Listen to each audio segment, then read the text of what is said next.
Dean, the founder of Throdle, and on my journey to learn more about drifting, I thought I'd ask the one who's in the top spot this year, Matt Field. So Matt, you know, one of the most important things about drift setup is your alignment.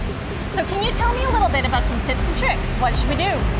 So a lot of people overlook a good wheel alignment. It's crazy how much they overlook it. They think, I buy a car, I bolt the suspension on, I look at it with my eyeball, and I go. And it's just, you can't be more wrong. There's so much left on the table, and you can literally have really great components, the parts, right? The best of the best.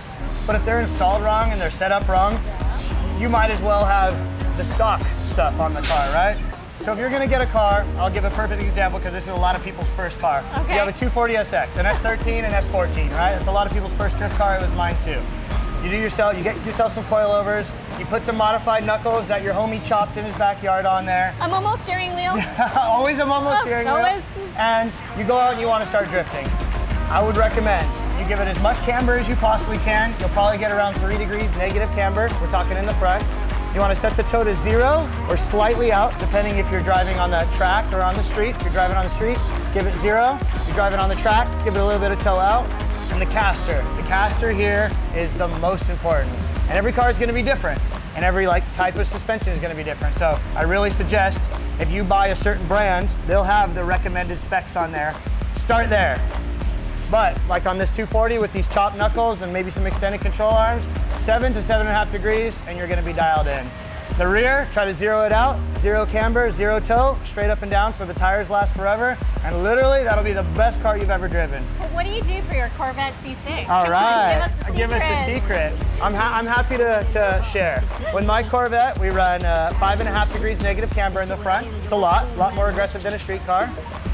We run 7.5 degrees caster, which is quite a bit, but we do that to compensate for how quick the Corvette transitions. It's a very quick, snappy car. And we run just a tiny bit of toe out, just a very little bit. And in the rear, slightly negative camber, more of a road race setup, and a lot of toe in. And just a little secret, you want to start going fast in a drift car, toe in the back, and that's makes it into a rocket ship. But only if you got the power. You have to have the power.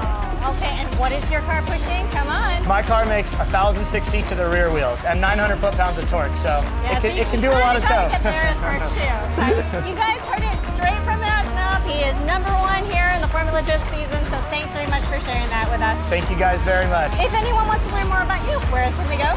First of all, they can find me on the Throdle app, Facebook, Instagram, and Twitter. But if you really want to get a direct line to me, hit me up on Instagram and I'll answer all of your questions. Fantastic. So thanks very much for watching and keep on joining us at Throdle's Fueling Connections and Driving Experiences. Woo.